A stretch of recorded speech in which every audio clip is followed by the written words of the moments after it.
Hi, it's TR. I'm back with another RV how-to video, and today I'm going to show you how easy it is to sanitize your RV's freshwater holding tank.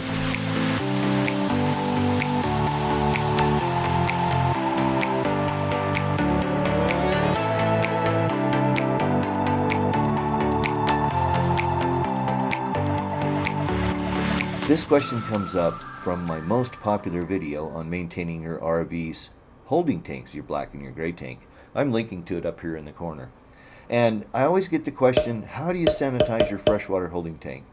And it's been on my list of videos to do for quite a long time, to make one of those about sanitizing your freshwater tank, because it's really quite simple. I'm going to show you in this video step by step. Before I get to that though, there is a companion article over on my website at trboland.com. There's a link in the description below. And in that article, at the end of it, there is a checklist that you can download that I'm going to show you here in just a minute, step by step, how to go through and sanitize your freshwater tank. So run over to trboland.com, pick up the article, and you can follow right along if you like. So why do you want to sanitize your RV's freshwater holding tank? Mainly because if your water has a little bit of an off taste or maybe a little odor to it, sanitizing it will take care of that. Toot sweet. Also, you may have in your holding tank molds and mildews. This is particularly a problem in cities that store their municipal water in reservoirs. I'm thinking like Dallas, LA, they store their drinking water in reservoirs, then they bring it in and treat it, they chlorinate it and do all those sorts of things, filter it. But no matter how much of that they do, there's always a few little spores of mold and mildew in that water. And what'll happen is, first, it'll get in your holding tank, and if you're not taking care of it or draining it properly at the end of every camping trip, which I'm sure most of you don't, then you're going to end up with a little bit of mold and mildew in there, and that can cause the water to taste bad too. Now, it's absolutely not going to hurt you. You've been drinking it for years, you just don't know it. It's not such a problem in cities that get their water from wells. In a lot of the West, we don't store a lot of our water in reservoirs. It usually comes from wells. And so it's never been exposed to the atmosphere where it can pick up the mold and mildew that's present all around us. The other thing you might notice is you might have mold and mildew growing in your hose. And if that's the case, then throw that hose away and go get you a new one. And while you're getting a new one, a good thing to remember is if you get a hose, one that doesn't transmit light, like this blue one I'm showing you here, it's actually the same exact hose I've used for 4 years, and I've had not one bit of problem with my water. But you can pick it up on my Amazon store. I'll leave a link in the description below if you'd like to support the channel. Don't forget, as an Amazon affiliate, I get a very small commission, but you pay the same price, and your support is greatly appreciated. Anyway, back to the video. So I've been promising to tell you how to sanitize your freshwater holding tank, and I'm getting there. The first thing you got to know, though, is how much chlorine bleach do you want to put in that tank? Common household bleach, nothing special here. And the first thing you need to know is how much to put in. And it's really a simple rule of thumb. You use 1/4 cup for every 16 gallons of fresh water. I'll show you a math example here to help you out. So let's say we have a 50-gallon freshwater tank, and we know we need to add 1/4 cup for every 16 gallons.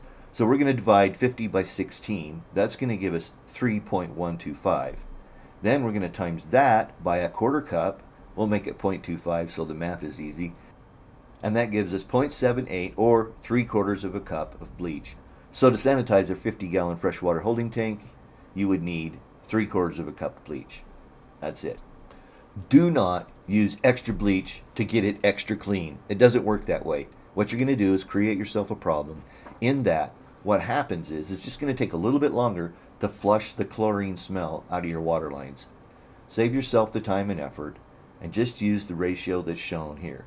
1/4 cup for every 16 gallons. So let's quickly go through this step by step. Again, I refer you over to my website, trboland.com, where you can pick up a copy of this checklist and just follow it along as you're doing this on your own RV. If you have a water filter, remove it. It's best practice to change those every year anyway. If you have a water softener, like some big Class A's do today, then you want to bypass that. You also want to make sure that your water heater is bypassed. Now, fill your freshwater tank 1/2 full. By the way, if your RV was winterized last year and they put antifreeze in the lines, which is common in cold climates, this will help you flush all that antifreeze out and kill 2 birds with 1 stone. So you never want to put undiluted bleach in your holding tank. You always want to dilute it a little bit. In our first example, I'm assuming you have a gravity feed. Like most travel trailers, you just take the hose, you stick it in the port, and it fills the tank through gravity. In that particular case, take and mix the 3/4 cup of bleach, or whatever the ratio is that you need to add, to a couple gallons of water, then dump that in the holding tank, and then finish filling the holding tank. On RVs that have a winterization system like mine, it makes it really easy, because all I have to do is, instead of putting the pipe in the antifreeze tank, I just throw it in my bucket with a couple of gallons of water, and I turn on my pump, and it pumps it into my holding tank for me. Easy peasy. Last but not least, and it still works just fine, trust me, is to take your water hose, empty it out so there's no water in it, fill it full of bleach using a funnel, and just pour it out of the bucket, get it into your hose, hook it up, turn your hose on. That'll run the water into your holding tank, and you'll be good to go. Okay, now that we got the tank full, go around, turn on all faucets, and let them run for just a minute or so. Just long enough to, if there's the antifreeze in it, make sure the antifreeze is flushed out. But you'll start to smell a little bit of chlorine. That's fine. Make sure you do both the hot and the cold. Don't forget your toilet, your sinks, your bathtub, if you have one, shower, whatever it may be, outside showers, outside kitchens, any of those sorts of things. You want to make sure that you run the water through. Don't run it into your ice maker, by the way. If you have an ice maker, make sure it's bypassed. And then let it stand a minimum of 4 to 5 hours. It's better to go overnight. And that's the way I do it. The way I usually do it is in the afternoon I'll go out and I'll get my blinds all flushed out and get the bleach standing in them. And then go off and do something else. Then all you have to do in the morning is just open up your freshwater tank and drain it out.